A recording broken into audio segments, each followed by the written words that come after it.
and really happy to be back virtually in your beautiful country.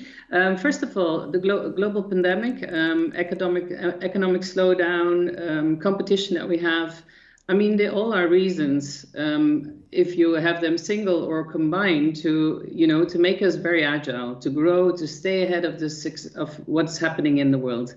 And so that means you need to adapt every day to the real things that are needed today. And I think the world's really changed a lot lately. And you need to build a lot of resilience to react to crisis and to be competent to make a difference. And that's very important, not only for the social, economic sustainability, but also for our well-being and our mental health. Super important. Personally, I'm a learner. I'm curious by nature. I love to learn because I feel if I don't learn, I stand still. And if I stand still, I don't feel I'm living. So for me, it's very important. And lately, I have actually started a MBA around leadership of innovation and change. And you could wonder, why do you want to do an MBA? You have 20 years in leadership roles. You did a lot of change. I did a lot of change management in many countries, actually in different roles. But then I found that, over the last years, every time I apply my theory on how I learn change is actually quite similar. So every time I do the same thing, but in different environments. So the reason why I'm doing this MBA is actually to learn different theories, different methodologies that can add to my experience and to maybe live change or execute change in a very different way than I do today, and learn new things to really, make me create something new. And that is something what keeps me alive, because that's what's really the experience and how you can do things better, differently. That's how I see other perspectives, and it also helps me get out of the comfort zone. Because at the moment I know how I've done this always. But doing an MBA in this way, I actually learn maybe new things. And actually, I have to learn new things because you have to do academic writing and all of these things, which I haven't done for 30 years. So it was really interesting to go into that. And I see things with new eyes. And it also gives me ideas on to address certain problems and so forth. So for me, truly a mindset thing. Keep learning. Learning keeps you fit, keeps you in shape.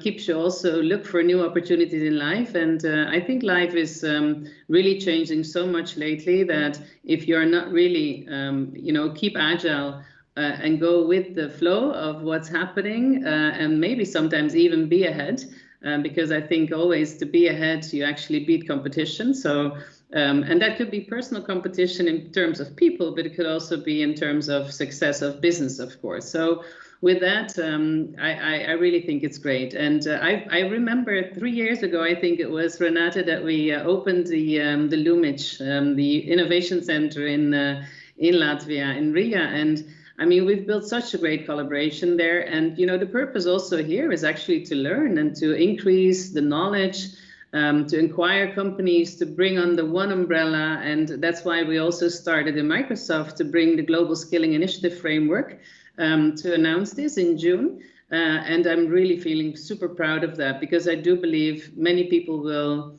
have some challenges in their current role or what to take on as a new role. And that is super important for me to really think of. And I'm glad you take this and talk more about this in this event. So thank you so much for that. And thank you for a wonderful lead into the discussion. You mentioned why it's so important for you personally to acquire these new skills or skill sets and the knowledge. And it was a really a very bright way how you explained it. But what about the colleagues even in such a digital company like yours? What about the colleagues or even friends or other employees, family members? How to strengthen their wish to acquire new knowledge, and how to find a way to give them such a shining way that you're leading at the moment? I think, we started already like 1.5 years ago. We already started talking about the gap that will start widening up more and more, because the change in the environment in markets and business is growing so fast that there's actually a skilling gap. And I think we talked about this also at the Innovation Center when we opened this up even 2-3 years ago. And because of that, if you look at the perspective of where the advance of digital technology and also, for example, artificial intelligence, they create enormous amount of opportunity of growth, especially now.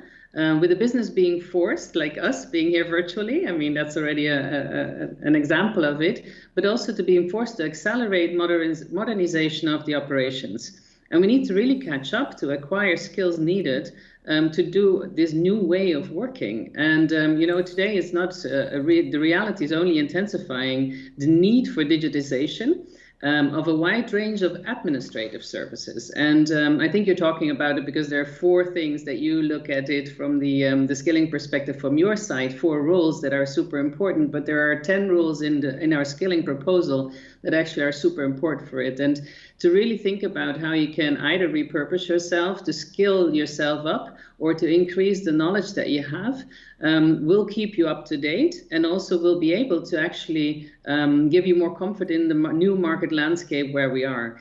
And there's so much on different papers on topics that where you can help and understand how you can skill yourself for that. There is, as an example, there is a state of digital skills in CE, Central Eastern Europe, that has been conducted for Microsoft by IDC. And it actually finds that companies in CE who have adopted cloud technologies are generating 35% more demand for digitally skilled people versus non-adopters.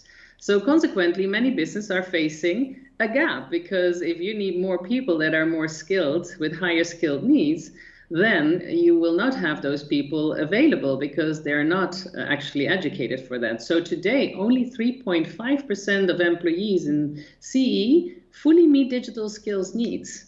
So that is not a lot. So just understand, if you would take that on and you would increase your knowledge, and believe me, you don't need to be an expert. It can go from different layers in the organization, and it can be from little technical skills, little digital skills, up to huge amount of technical specialism.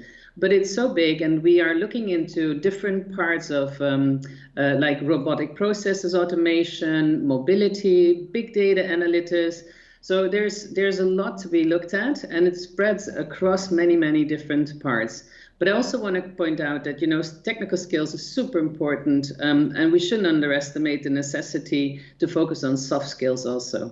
So I do know that, in leadership, especially during the Corona times, empathy, authenticism, effective collaboration, super strong time management, self-discipline. Everybody all of a sudden is working from home, being a digital sales seller on the phone. Or a different digital marketeer on the phone, or an administrator. So you have to have a lot of self-discipline. Of course, then remote leadership really becomes extremely important. And all of that, if you combine that with the emotional intelligence, remember in the past when we looked at if you want to be successful in a company, you have to have a super high IQ, intelligence quote. But today, EQ is as important as IQ. It's no longer only being super smart, but it's also critical to understand if it comes to empathy, supporting others, caring for others, active listening. All of those things are extremely important in today's landscape of working.